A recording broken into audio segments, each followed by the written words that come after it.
Assalamualaikum warahmatullahi wabarakatuh. Apa kabar anak-anakku yang solih dan solihah? Bagaimana kabar hari ini? Semoga kita semua dalam keadaan sehat dan selalu berada dalam lindungan Allah Subhanahu wa Ta'ala. Sebelum kita mulai pembelajarannya, marilah kita berdoa terlebih dahulu. Bismillahirrahmanirrahim. Rabbi zidni ilma warzuqni fahma.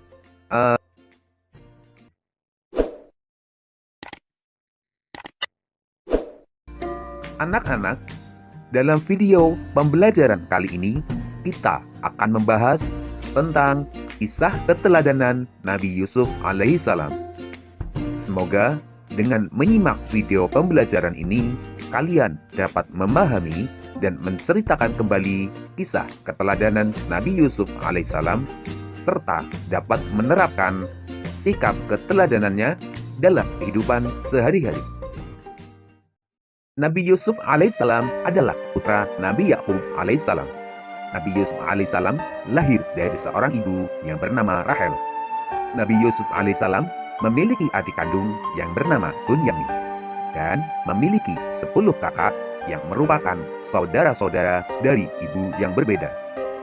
Pada suatu malam, Nabi Yusuf alaihissalam bermimpi melihat 11 bintang, matahari, dan bulan, semuanya bersujud kepadanya. Nabi Yusuf alaihissalam pun terbangun dari tidurnya. Kemudian beliau menceritakan mimpinya itu kepada ayahnya. Nabi Yakub alaihissalam berkata, "Janganlah kamu ceritakan mimpimu itu kepada saudara-saudaramu, supaya mereka tidak tergoda oleh setan dan mencelakaimu. Sungguh, setan itu musuh yang jelas bagi manusia." Dengan mimpi itu, Nabi Yakub alaihissalam mempunyai firasat bahwa Nabi Yusuf alaihissalam kelak akan mendapat kedudukan yang tinggi, baik di dunia maupun di akhirat. Nabi Yakub alaihissalam sangat dekat dengan Nabi Yusuf alaihissalam setelah ibu kandungnya meninggal dunia. Saat itu, Nabi Yusuf alaihissalam berusia 2 tahun. Kedekatan Nabi Yusuf alaihissalam dengan ayahnya menimbulkan rasa cemburu bagi 10 saudaranya. Mereka mulai tidak menyukai Yusuf. Apalagi wajah Nabi Yusuf alaihissalam juga lebih tampan. Akhirnya, saudara-saudara Nabi Yusuf alaihissalam merencanakan untuk membunuhnya. Saudara-saudara Nabi Yusuf alaihissalam menghadap kepada Nabi Yakub alaihissalam dan meminta izin akan mengajak Nabi Yusuf alaihissalam kecil untuk bermain di hutan. Nabi Yakub alaihissalam berkata, "Sesungguhnya kepergian kamu bersama Nabi Yusuf alaihissalam sangat menyedihkanku, dan aku khawatir ia akan dimakan serigala ketika kalian sedang lengah darinya." Namun, akhirnya mereka berhasil membujuk ayahnya. Nabi Yusuf alaihissalam pun pergi ke hutan bersama saudara-saudaranya tanpa Bunyamin. Rencana membunuh Nabi Yusuf alaihissalam pun dimulai. Akan tetapi, salah satu kakak Nabi Yusuf alaihissalam berpendapat agar jangan membunuh Nabi Yusuf alaihissalam kecil, tetapi membuangnya saja ke dalam sumur. Mereka pun membuang Nabi Yusuf alaihissalam ke dalam sumur. Untuk mengelabui ayahnya, mereka melumuri pakaian Nabi Yusuf alaihissalam dengan darah palsu. Saudara-saudara Nabi Yusuf alaihissalam kemudian pulang dan berkata pada ayah mereka, "Wahai ayah, kami tadi sedang bermain dan berlomba memanah, lalu kami tinggalkan Yusuf di dekat barang-barang kami. Tiba-tiba dia dimakan serigala. Apakah ayah tidak percaya kepada kami, sekalipun kami berkata benar?" Lalu mereka menunjukkan bekas baju Nabi Yusuf alaihissalam kecil yang berlumuran darah palsu. Ayahnya berkata, "Sebenarnya hanya dirimu sendirilah yang memandang baik urusan yang buruk itu. Hanya bersabar adalah yang terbaik bagiku. Dan kepada Allah Subhanahu wa Ta'ala saja aku memohon pertolongannya terhadap apa yang kamu ceritakan." Tidak lama kemudian, ada saudagar yang melewati sumur itu dan mampir untuk mengambil air. Ketika menurunkan timbanya, Nabi Yusuf alaihissalam berpegangan pada timba dan ikut ditarik ke atas. Saudagar itu terkejut bukan kepalang, karena mendapati anak kecil yang bergelantung di timbanya. Mereka sangat senang karena dapat menjual anak kecil tersebut sebagai barang dagangan. Mereka pun bergegas pergi ke pasar. Sesampainya di pasar negeri Mesir, Nabi Yusuf alaihissalam kecil pun dijual. Ternyata pembelinya adalah penguasa di negeri itu. Sang pembeli meminta kepada istrinya, yaitu Zulaikha, agar memperlakukan Nabi Yusuf alaihissalam dengan baik. Waktu berjalan terus, lambat laun Nabi Yusuf alaihissalam menjadi pemuda yang cerdas dan tampan. Allah Subhanahu wa Ta'ala memberikan kedudukan yang mulia kepada Nabi Yusuf alaihissalam. Nabi Yusuf alaihissalam juga diberi ilmu berupa tafsir mimpi. Pesona ketampanan Nabi Yusuf alaihissalam membuat ibu tirinya, yaitu Zulaikha, tergoda. Lalu Zulaikha meminta hal yang tidak baik kepada Nabi Yusuf alaihissalam. Namun Nabi Yusuf alaihissalam pun menolaknya. Akhirnya Zulaikha memfitnah Nabi Yusuf alaihissalam melakukan hal yang tidak baik. Hal tersebut menyebabkan Nabi Yusuf alaihissalam dipenjara atas perbuatan yang tidak dilakukannya. Di dalam penjara, Nabi Yusuf alaihissalam sempat berbincang dengan teman-teman dalam satu senyum. Beliau sempat menafsirkan mimpinya. Beberapa tahun lamanya, Nabi Yusuf alaihissalam di penjara hingga pada suatu hari raja bermimpi melihat 7 ekor sapi betina yang gemuk dimakan oleh 7 ekor sapi betina yang kurus, 7 tangkai gandum yang hijau, dan 7 tangkai gandum lainnya yang kering. Kemudian raja segera mengumpulkan para penasihat untuk menjelaskan makna mimpinya. Namun tak seorang pun bisa menjelaskan makna mimpi itu. Seorang pelayan yang pernah satu sel dengan Nabi Yusuf alaihissalam di penjara dan keluar terlebih dahulu, dia melapor kepada raja bahwa dia mengetahui siapa yang dapat menjelaskan mimpi itu. Lalu dia meminta izin untuk menemuinya di penjara. Kemudian raja pun memperbolehkan kepada pelayannya untuk menemui Nabi Yusuf alaihissalam di penjara dan menceritakan perihal mimpinya raja. Nabi Yusuf alaihissalam menjelaskan kepada raja, "Hendaklah kalian bercocok tanam selama 7 tahun berturut-turut. Kemudian ketika kalian panen, hendaklah menyimpan makanan dengan cara membiarkan tangkainya kecuali sedikit untuk dimakan. Sebab setelah 7 tahun itu akan datang 7 tahun kemudian masa yang amat sulit. Pada masa sulit tersebut, kalian akan menghabiskan simpanan makanan sebelumnya. Setelah itu akan datang tahun di mana manusia diberi hujan dengan cukup dan mereka memeras anggur." Raja tertegun dengan penjelasan Nabi Yusuf alaihissalam yang masuk akal. Kemudian raja mengangkat Nabi Yusuf alaihissalam sebagai pejabat negara urusan keuangan dan pangan. Mulailah Nabi Yusuf alaihissalam menjadi pejabat keuangan dan pangan. Lalu datanglah masa sulit itu sebagaimana mimpi yang ditafsirkan oleh Nabi Yusuf alaihissalam. Orang mulai memburu bahan makanan dan berduyun-duyun datang ke gudang makanan yang disediakan kerajaan. Tampak di antara mereka adalah saudara-saudara Nabi Yusuf alaihissalam. Nabi Yusuf alaihissalam masih mengenal mereka, sedangkan mereka tidak mengenali Nabi Yusuf alaihissalam lagi.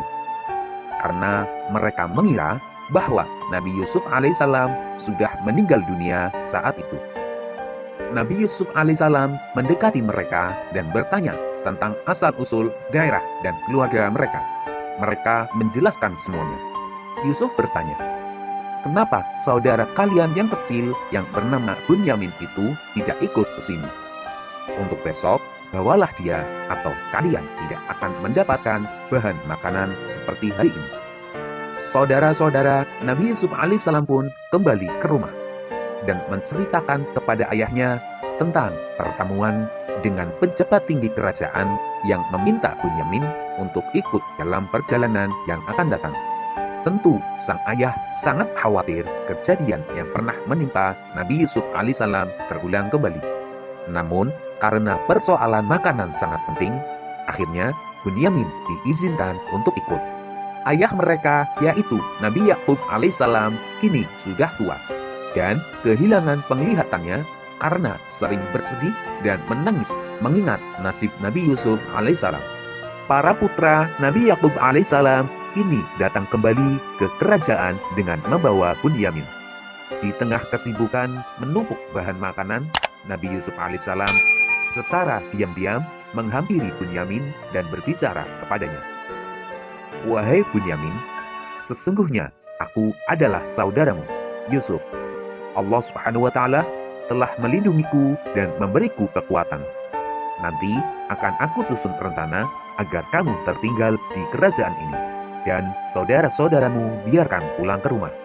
Nabi Yusuf alaihissalam kemudian secara sembunyi memasukkan gelas emas milik kerajaan ke dalam karung milik Bunyamin.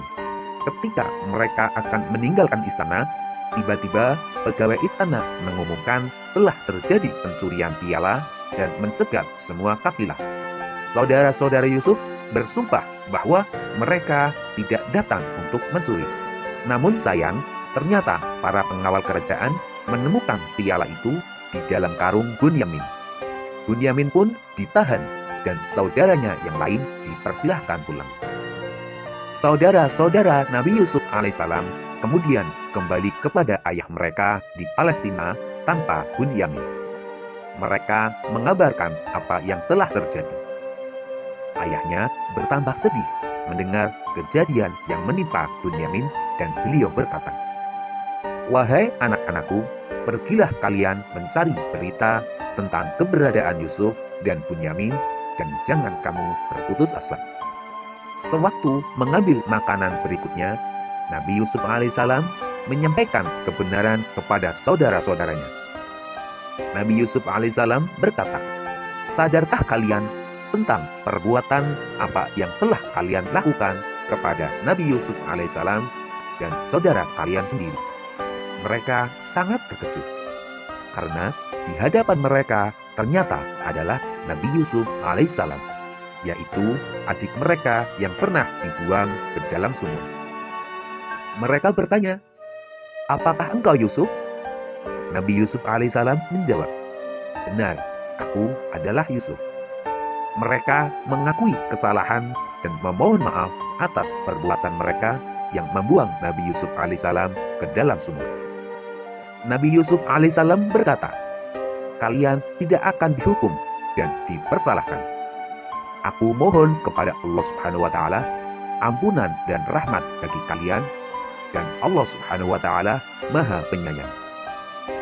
Setelah menanyakan keadaan ayahnya, Nabi Yusuf alaihissalam mengirim jubahnya supaya diusapkan ke wajah ayahnya, sembari meminta agar ayahnya segera diajak menuju istana. Akhirnya, saudara-saudara Nabi Yusuf alaihissalam pun kembali ke rumah. Sebelum sampai di rumahnya, Nabi Yakub alaihissalam berkata bahwa sesungguhnya aku telah mencium keberadaan Nabi Yusuf alaihissalam yang masih hidup. Maka benarlah ketika mereka tiba, jubah Nabi Yusuf alaihissalam diusapkan ke wajahnya dan muncullah kegembiraan di hati Nabi Yakub alaihissalam. Penglihatannya dengan izin Allah Subhanahu wa Ta'ala telah pulih kembali. Saudara-saudara Nabi Yusuf alaihissalam dan ayahnya segera berangkat menuju Mesir. Nabi Yusuf alaihissalam menyambut kedatangan keluarganya. Berdasar kemudian kisah Nabi Yusuf alaihissalam langsung menaikkan teladannya yang dapat kita ambil dan saudara-saudaranya pun bersujud menjadi pribadi yang pemaaf. Walaupun orang Nabi Yusuf alaihissalam jahat kepada kita, inilah mimpiku, kita tidak boleh membalasnya dan tidak boleh memiliki rasa dendam. Matahari mereka dan bulan bersujud menolak jika diajak Allah Subhanahu wa Ta'ala. Jika ada seseorang yang mengajak kalian untuk melakukan perbuatan yang tidak baik, serta bertemu harus menolaknya. Setelah selesai pertemuan lagi, seluruh keluarga mengajak mereka dalam jalan kebenaran, minta agar tinggal selalu berprasangka baik kepada Allah Subhanahu wa Ta'ala. apapun yang terjadi pada diri kita, meskipun itu buruk menurut kita, akan tetapi Allah Subhanahu wa Ta'ala lebih mengetahui kebaikan bagi setiap hambanya. Anak-anakku yang solih dan solihah, setelah kalian melihat dan mendengar video ini, ayo jawablah pertanyaan-pertanyaan berikut. 1. Nabi Yusuf alaihissalam adalah keturunan Nabi. 2. Nabi Yusuf alaihissalam memiliki saudara sebanyak. 3. Nabi Yusuf alaihissalam dipenjara karena difitnah oleh. 4. Sebutkan 2 hal yang diberikan oleh Allah Subhanahu wa Ta'ala kepada Nabi Yusuf alaihissalam. 5. Bagaimanakah mimpi Raja Mesir? Jelaskan. 6. Bagaimanakah mimpi Nabi Yusuf alaihissalam? Jelaskan. Demikianlah pembelajaran kita kali ini. Untuk materi pembelajaran selanjutnya, tunggu video berikutnya. Wassalamualaikum warahmatullahi wabarakatuh.